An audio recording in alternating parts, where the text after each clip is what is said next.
नमस्कार। स्वागत है आपका हमारे YouTube channel the infinity show में। आइए आज सुनते हैं साहित्य सम्राट मुंशी प्रेमचंद जी द्वारा लिखी कहानी मुक्ति मार्ग।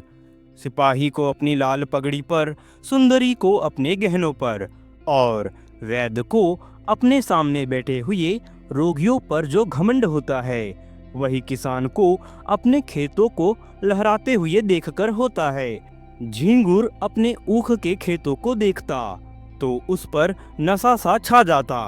3 बीघे ऊख थी, इसके 600 रुपए तो अनायास ही मिल जाएंगे, और जो कहीं भगवान ने डांडी तेज कर दी तो फिर क्या पूछना।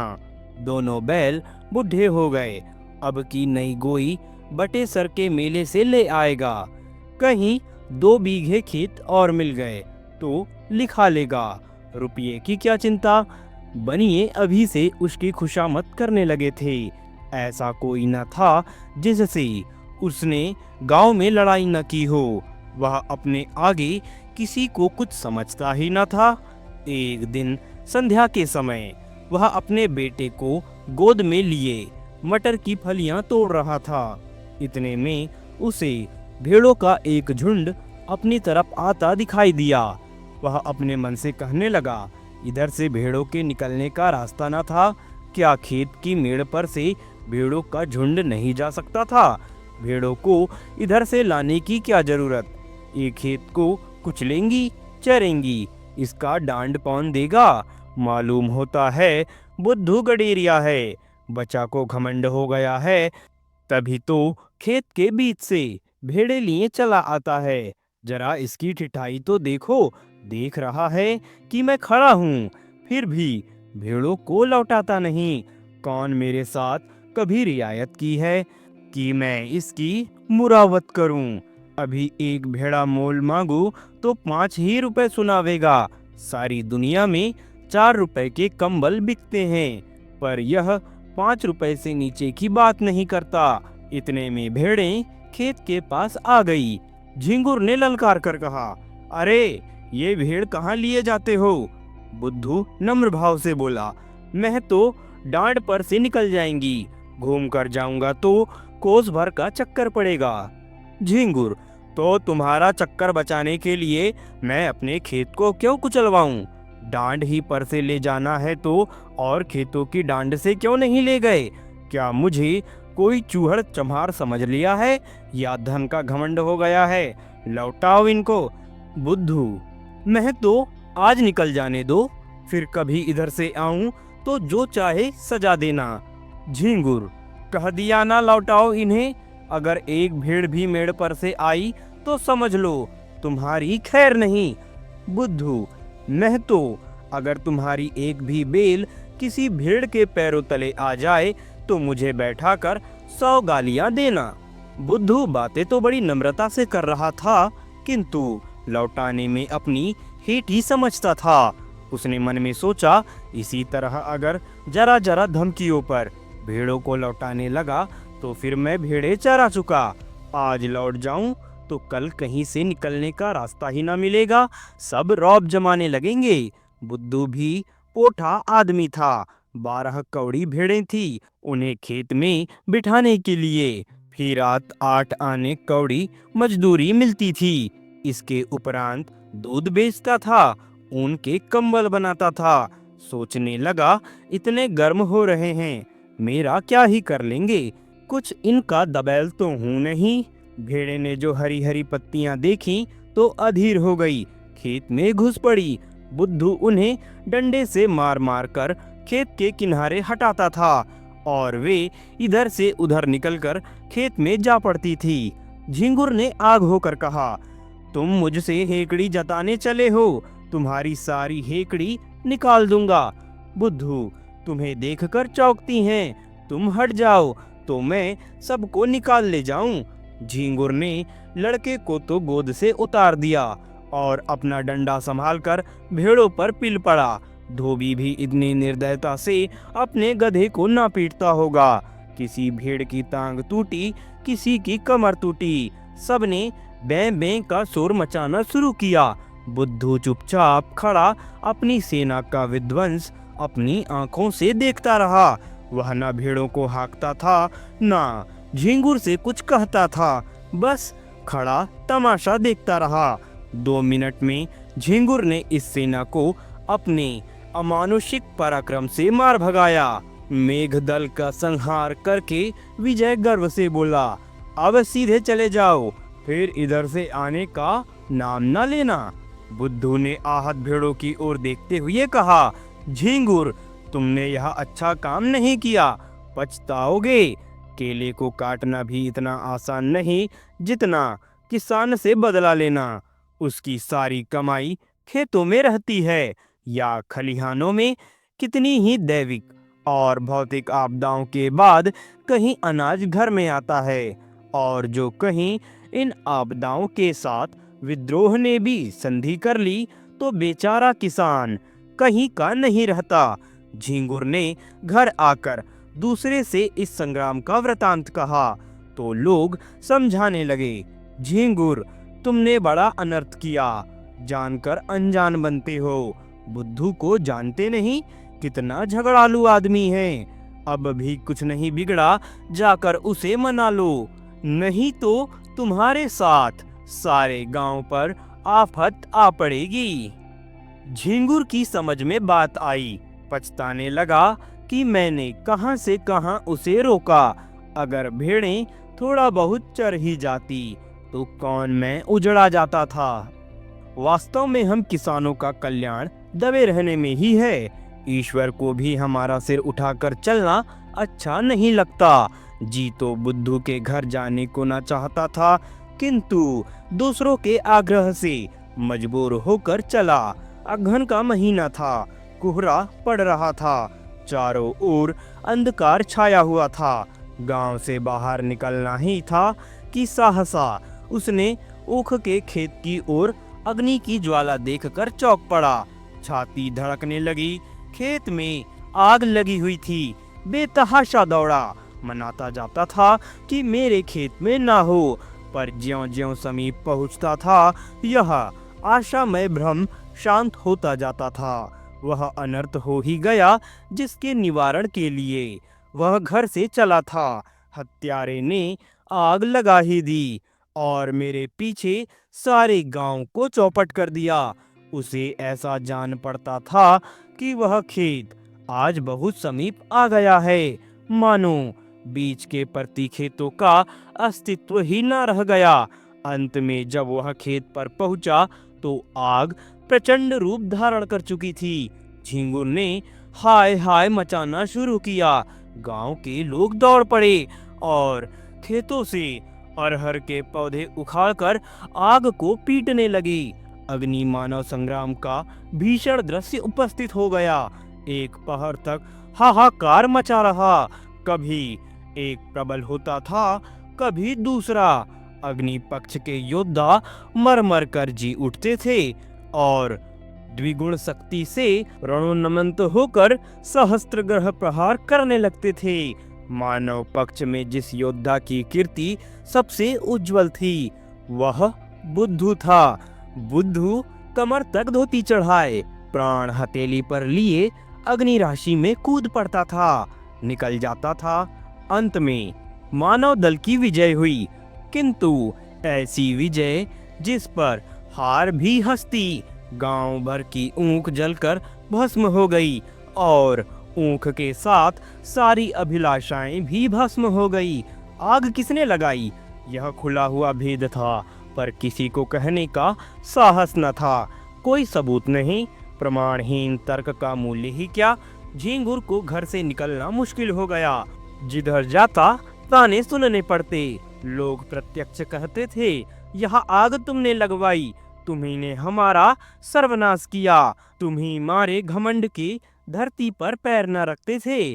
आपके आप गए, अपने साथ गांव भर को डुबो दिया। बुद्धू को न छेड़ते तो आज क्यों यह दिन देखना पड़ता। झिंगुर को अपनी बर्बादी का इतना दुख न था जितना इन जली कटी बातों का। दिन भर घर में बैठा रहता।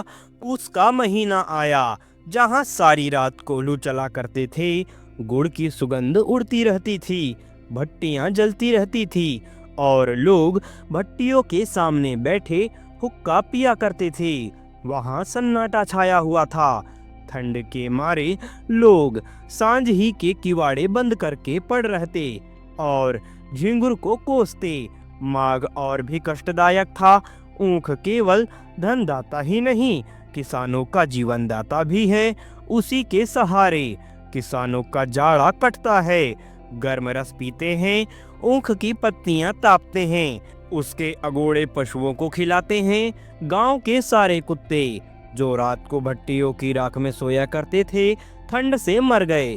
कितने ही जानवर चारे के अभाव से चल बसे। शीत का प्रकोप हुआ और सारा गांव खांसी बुखार में ग्रस्त हो गया। और यह सारी विपत्ति झिंगुर की करनी थी। अभागे हत्यारे झिंगुर की। झिंगुर ने सोचते सोचते निश्चय किया कि बुद्धू की दशा भी अपने ही सी बनाऊंगा। उसके कारण मेरा सर्वनाश हो गया और चैन की बंसी बजा रहा है। मैं भी उसका सर्वनाश करूंगा। जिस दिन यह घातक कलह का बीजारोपण हुआ, उसी दिन से बुद्धू ने इधर आना छोड़ दिया था। झिंगुर ने उससे रबत जबत बढ़ाना शुरू किया। वह बुद्धू को दिखाना चाहता था कि तुम्हारे ऊपर मुझे बिल्कुल संदेह नहीं है। एक दिन कंबल लेने के बहाने गया, फिर दूध लेने के बहाने गया। बुद्धू उसका खूब आदर सत्कार करता। चिलम तो आदमी दुश्मन को भी पिला देता है, वह उसे बिना दूध और शरबत पिलाए न आने देता। झिंगुर आजकल एक सन लपेटने वाली कल में मजदूरी करने जाया करता था। बहुधा कई कई दिनों की मजदूरी इकट्ठी मिलती थी। बुद्धू ही की तत्परता से झिंगुर का रोजाना खर्च चलता था। अतएव झिंगुर ने खूब रबत जबत बढ़ा लिया। एक दिन बुद्धू ने पूछा, क्यों झिंगुर, अगर अपनी ऊख जलाने वाले को पा जाओ तो क्या करोगे? सच कहना। झिंगुर ने गंभीर भाव से कहा, मैं उससे कहूँ, भैया तुमने जो कुछ किया बहुत अच्छा किया। मेरा घमंड तोड़ दिया, मुझे आदमी बना दिया। बुद्धू, मैं जो तुम्हारी जगह होता तो बिना उसका घर जलाए न मानता। झिंगुर, 4 दिन की जिंदगानी में बैर विरोध बढ़ाने से क्या फायदा है? मैं तो बर्बाद हुआ ही, अब उसे बर्बाद करके क्या पाऊंगा? बुद्धू, बस यही आदमी का धर्म है। पर भाई, क्रोध के बस में होकर बुद्धि उल्टी हो जाती है। फागुन का महीना था। किसान ऊख बोने के लिए खेतों को तैयार कर रहे थे। बुद्धू का बाजार गर्म था। भेड़ों की लूट मची हुई थी। 2-4 आदमी नित्य द्वार पर खड़े खुशामदे किया करते। बुद्धू किसी से सीधे मुंह बात न करता। भेड़ रखने की फीस दूनी कर दी थी। अगर कोई ऐतिराज करता तो बेलाग कहता, तो भैया भेड़ें तुम्हारे गले तो नहीं लगाता हूँ, जीना चाहे मत रखो। लेकिन मैंने जो कह दिया है उससे एक कौड़ी भी कम नहीं हो सकती। गरज थी, लोग इस रुखाई पर भी उसे घेरे ही रहते थे, मानो पंडे किसी यात्री के पीछे हो। लक्ष्मी का आकार तो बहुत बड़ा नहीं और वह भी समयानुसार छोटा बड़ा होता रहता है। यहाँ तक कि कभी वह अपना विराट आकार समेटकर उसे कागज के चंद अक्षरों में छिपा लेती है। कभी कभी मनुष्य की जिह्वा पर जा बैठती है, आकार का लोप हो जाता है, किंतु उनके रहने को बहुत स्थान की जरूरत होती है। वह आई और घर बढ़ने लगा। छोटे घर में उनसे नहीं रहा जाता। बुद्धू का घर भी बढ़ने लगा। द्वार पर बरामदा डाला गया। 2 की जगह 6 कोठरियां बनवाई गई। यूं कहिए कि मकान नए सिरे से बनने लगा। किसी किसान से लकड़ी मांगी, किसी से खपरे का आवा लगाने के लिए उपले, किसी से बांस और किसी से सरकंडे।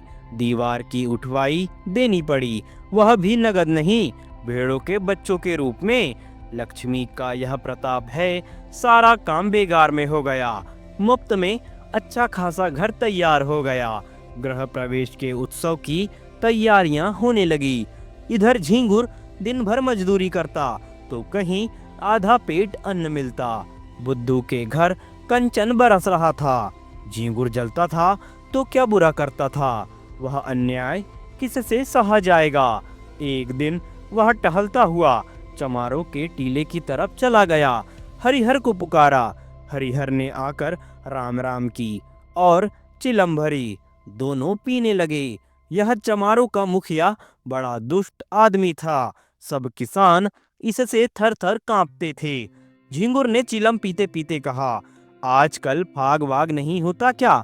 सुनाई नहीं देता। हरिहर, फाग क्या हो? पेट के धंधे से छुट्टी ही नहीं मिलती। कहो, तुम्हारी आजकल कैसी निपटी है? झिंगुर, क्या निपटी है? नकटा जिए बुरे हवाल। दिन भर कल में मजदूरी करते हैं तो चूल्हा जलता है। चांदी तो आजकल बुद्धू की है, रखने को ठौर नहीं मिलता। नया घर बना, भेड़ें और ली है। अब गृह प्रवेश की धूम है। सातों गांव में सुपारी जाएगी। हरिहर, लक्ष्मी मैया आती है तो आदमी की आंखों में सील आ जाता है, पर उसको देखो धरती पर पैर नहीं रखता। बोलता है तो ऐंठ के ही बोलता है। झिंगुर, क्यों ना ऐठे? इस गांव में कौन है उसकी टक्कर का? पर यार, यह अनीति तो नहीं देखी जाती। भगवान दे तो सिर झुकाकर चलना चाहिए। यह नहीं कि अपने बराबर किसी को समझे ही नहीं। उसकी डींग सुनता हूँ तो बदन में आग लग जाती है। कल का पानी आज का सेठ चला है हम ही से अकड़ने। अभी कल लंगोटी लगाए, खेतों में कौवे हकाया करता था। आज उसका आसमान में दिया जलता है। हरिहर, कहो तो कुछ उद्योग करूं? झिंगुर, क्या करोगे? इसी डर से तो वह गाय भैंस नहीं पालता। हरिहर, भेड़े तो है। झिंगुर, ऐसी जुगुत निकालो कि फिर पनपने ना पावे। इसके बाद फुसफुस करके बातें होने लगी। वह एक रहस्य है कि भलाइयों में जितना द्वेष है, बुराइयों में उतना ही प्रेम। विद्वान विद्वान को देखकर, साधु साधु को देखकर और कवि कवि को देखकर जलता है। एक दूसरे की सूरत नहीं देखना चाहता, पर जुआरी जुआरी को देखकर, शराबी शराबी को देखकर और चोर चोर को देखकर सहानुभूति दिखाता है, सहायता करता है। एक पंडित जी अगर अंधेरे में ठोकर खाकर गिर पड़े तो दूसरे पंडित जी उन्हें उठाने के बदले 2 ठोकरें और लगाएंगे कि वह फिर उठ ही ना सके। पर एक चोर पर आफत आई, देख दूसरा चोर उसकी मदद करता है। बुराई से सब घृणा करते हैं, इसलिए बुरों में परस्पर प्रेम होता है। भलाई की सारा संसार प्रशंसा करता है, इसलिए भलों से विरोध होता है। चोर को मारकर चोर क्या पाएगा? घृणा। विद्वान का अपमान करके विद्वान क्या पाएगा? यश। झिंगुर और हरिहर ने सलाह कर ली। षड्यंत्र रचने की विधि सोची गई। उसका स्वरूप, समय और क्रम ठीक किया गया। झिंगुर चला तो अकड़ा जाता था, मार लिया दुश्मन को, अब कहाँ जाता है। दूसरे दिन झिंगुर काम पर जाने लगा तो पहले बुद्धू के घर पहुंचा। बुद्धू ने पूछा, क्यों, आज नहीं गए क्या? झिंगुर, जा तो रहा हूँ, तुमसे यही कहने आया था कि मेरी बछिया को अपनी भेड़ों के साथ क्यों नहीं चरा दिया करते। बेचारी खूंटे से बंधी बंधी मरी जाती है, ना घास ना चारा, क्या खिलाएं? बुद्धू, भैया मैं गाय भैंस नहीं रखता। चमारों को जानते हो, एक ही हत्यारे होते हैं। इसी हरिहर ने मेरी 2 गौवें मार डाली, न जाने क्या खिला देता है। तब से कान पकड़े कि अब गाय भैंस ना पालूंगा। लेकिन तुम्हारी एक ही बचिया है, उसका कोई क्या करेगा? जब चाहो पहुंचा दो। यह कहकर बुद्धू अपने गृहोत्सव का सामान उसे दिखाने लगा। घी, शक्कर, मैदा, तरकारी सब मंगा रखा था। केवल सत्यनारायण की कथा की देर थी। झिंगुर की आंखें खुल गई। ऐसी तैयारी न उसने स्वयं की थी और न किसी को करते देखा था। मजदूरी करके घर लौटा तो सबसे पहला काम जो उसने किया वह अपनी बछिया को बुद्धू के घर पहुंचाना था। उसी रात को बुद्धू के यहाँ सत्यनारायण की कथा हुई। ब्रह्म भोज भी किया गया। सारी रात विप्रों का आगत स्वागत करते गुजरी। भेड़ों के झुंड में जाने का अवकाश ही न मिला। प्रातःकाल भोजन करके उठा ही था, क्योंकि रात का भोजन सवेरे मिला कि एक आदमी ने आकर खबर दी, बुद्धू तुम यहाँ बैठे हो, उधर भेड़ों में बछिया मरी पड़ी है। भले आदमी उसकी पगहिया भी नहीं खोली थी। बुद्धू ने सुना और मानो ठोकर लग गई। झिंगुर भी भोजन करके वहीं बैठा था। बोला, हाय हाय मेरी बछिया, चलो जरा देखूं तो। मैंने तो पगहिया नहीं लगाई थी, उसे भेड़ों में पहुंचाकर अपने घर चला गया। तुमने यह पगहिया कब लगा दी? बुद्धू, भगवान जाने जो मैंने उसकी पगहिया देखी भी हो, मैं तो तब से भेड़ों में गया ही नहीं। झिंगुर, जाते ना तो पगहिया कौन लगा देता, गए होंगे याद ना आती होगी। एक ब्राह्मण, मरी तो भेड़ों में ही ना, दुनिया तो यही कहेगी कि बुद्धू की असावधानी से उसकी मृत्यु हुई, पगहिया किसी की हो। हरिहर, मैंने कल सांझ को इन्हें भेड़ों में बछिया को बांधते देखा था। बुद्धू, मुझे? हरिहर, तुम नहीं लाठी कंधे पर रखे बछिया को बांध रहे थे? बुद्धू, बड़ा सच्चा है तू, तूने मुझे बछिया को बांधते देखा था। हरिहर, तुम मुझ पर काहे बिगड़ते हो भाई, तुमने नहीं बांधी, नहीं सही। ब्राह्मण, इसका निश्चय करना होगा, गो हत्या का प्रायश्चित करना पड़ेगा। कुछ हंसी ठट्टा है? झिंगुर, महाराज कुछ जानबूझकर तो बांधी नहीं। ब्राह्मण, इससे क्या होता है, हत्या इसी तरह लगती है, कोई गऊ को मारने नहीं जाता। झिंगुर, हाँ, गऊओं को खोलना बांधना है तो जोखिम का काम। ब्राह्मण, शास्त्रों में इसे महापाप कहा गया है, गौ की हत्या ब्राह्मण की हत्या से कम नहीं। झिंगुर, हाँ, फिर गौ तो ठहरी ही, इसी से ना इसका मान होता है, जो माता सो गऊ। लेकिन महाराज चूक हो गई, कुछ ऐसा कीजिए कि थोड़े में बेचारा निपट जाए। बुद्धू खड़ा सुन रहा था कि अनायास मेरे सिर हत्या मढ़ी जा रही है। झिंगुर की कूटनीति भी समझ रहा था। मैं लाख कहूँ, मैंने बछिया नहीं बांधी, मानेगा कौन? लोग यही कहेंगे कि प्रायश्चित से बचने के लिए ऐसा कह रहा है। ब्राह्मण देवता का भी उसका प्रायश्चित कराने में कल्याण होता था। भला ऐसे अवसर पर कब चूकने वाले थे? फल यह हुआ कि बुद्धू को हत्या लग गई। ब्राह्मण भी उससे जले हुए थे। कसर निकालने की घात मिली। 3 मास का भिक्षा दंड दिया, फिर 7 तीर्थ स्थानों की यात्रा, उस पर 500 विप्रों का भोजन और 5 गौओं का दान। बुद्धू ने सुना तो बंधिया बैठ गई, रोने लगा तो दंड घटाकर 2 मास कर दिया। इसके सिवा कोई रियायत नहीं हो सकी, ना कहीं अपील ना कहीं फरियाद। बेचारे को यह दंड स्वीकार करना पड़ा। बुद्धू ने भेड़ें ईश्वर को सौंपी। लड़के छोटे थे, स्त्री अकेली, क्या क्या करती। गरीब जाकर द्वारों पर खड़ा होता और मुंह छुपाए हुए कहता, गाय की बासी दिया बनबास, भिक्षा तो मिल जाती। किंतु भिक्षा के साथ 2-4 कठोर अपमानजनक शब्द भी सुनने पड़ते। दिन को जो कुछ पाता वही शाम को किसी पेड़ के नीचे बनाकर खा लेता और वहीं पड़े रहता। कष्ट की तो उसे परवाह न थी। भेड़ों के साथ दिन भर चलता ही था, पेड़ के नीचे सोता ही था। भोजन भी इससे कुछ ही अच्छा मिलता था, पर लज्जा थी भिक्षा मांगने की, विशेष करके जब कोई कर्कश या व्यंग्य कर देती थी कि रोटी कमाने का अच्छा ढंग निकाला है, तो उसे हार्दिक वेदना होती थी। पर करे क्या, 2 महीने बाद वह घर लौटा। बाल बढ़े हुए थे, दुर्बल इतना मानो 60 वर्ष का बुढ़ा हो। तीर्थ यात्रा के लिए रुपए का प्रबंध करना था। गडरियों को कौन महाजन कर्ज दे? भेड़ों का भरोसा क्या, कभी कभी रोग फैलता है तो रात भर में दल का दल साफ हो जाता है। उस पर जेठ का महीना, जब भेड़ों से कोई आमदनी होने की आशा नहीं, एक तेली भी राजी हुआ तो 2 रुपए ब्याज पर, 8 महीने में ब्याज, मूल के बराबर हो जाएगा। यहाँ कर्ज लेने की हिम्मत ना पड़ी। इधर 2 महीने में कितनी ही भेड़ें चोरी चली गई थी।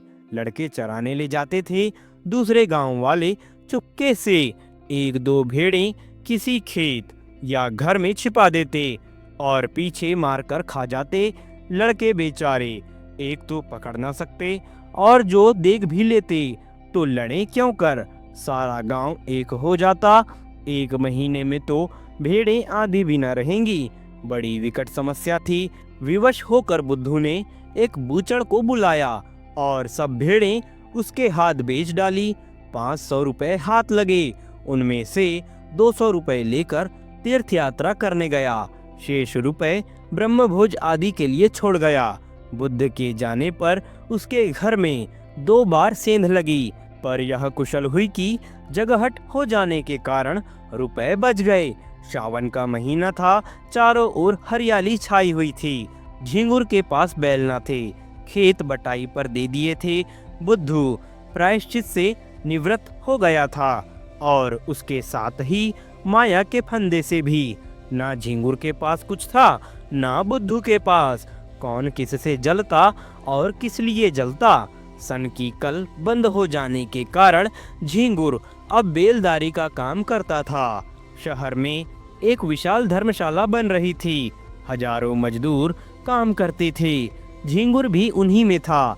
7वें दिन मजदूरी के पैसे लेकर घर आता था और रात भर रहकर सवेरे फिर चला जाता था। बुद्धू भी मजदूरी की टोह में यहीं पहुंचा। जमादार ने देखा दुर्बल आदमी है, कठिन काम तो इससे हो ना सकेगा। कारीगरों को गारा देने के लिए रख लिया। बुद्धू सिर पर तसला रखे गारा लेने गया तो झिंगुर ने देखा। राम राम हुई।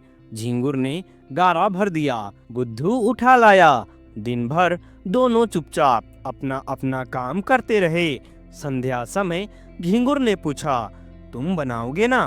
बुद्धू, नहीं तो खाऊंगा क्या? झिंगुर, तो मैं 1 जून चबैना कर लेता हूँ। इस जून सत्तू पर काट देता हूँ, कौन झंझट करे। बुद्धू, इधर उधर लकड़ियाँ पड़ी हुई है, बटोर लाओ। आटा मैं घर से ले आया हूँ, घर ही पिसवा लिया था। यहाँ तो बड़ा महंगा मिलता है। इसी पत्थर की चट्टान पर आटा गुथे लेता हूँ। तुम तो मेरा बनाया खाओगे नहीं, इसलिए तुम ही रोटियां सेको, मैं बना दूंगा। झिंगुर, तवा भी तो नहीं है।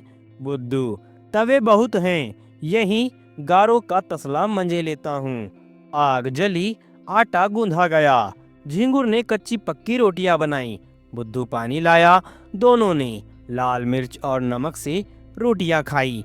फिर चिलम भरी गई। दोनों आदमी पत्थर सिलों पर लेटे और चिलम पीने लगे। बुद्धू ने कहा, तुम्हारी ऊख में आग मैंने लगाई थी। झिंगुर ने विनोद भाव से कहा, जानता हूँ। थोड़ी देर बाद झिंगुर बोला, बछिया मैंने ही बांधी थी और हरिहर ने उसे कुछ खिला दिया था। बुद्धू ने भी वैसे ही भाव से कहा, जानता हूँ। फिर दोनों सो गए। यह थी कहानी मुंशी प्रेमचंद जी के द्वारा लिखी हुई। अगर आपको यह कहानी पसंद आती है तो हमारे YouTube चैनल को सब्सक्राइब जरूर करें, हमारे वीडियोस को लाइक करें और अपने दोस्तों के साथ साझा करना ना भूलें। हम जल्द ही मिलेंगे एक नए दिन नई कहानियों के साथ। हमें दीजिए इजाज़त। नमस्कार।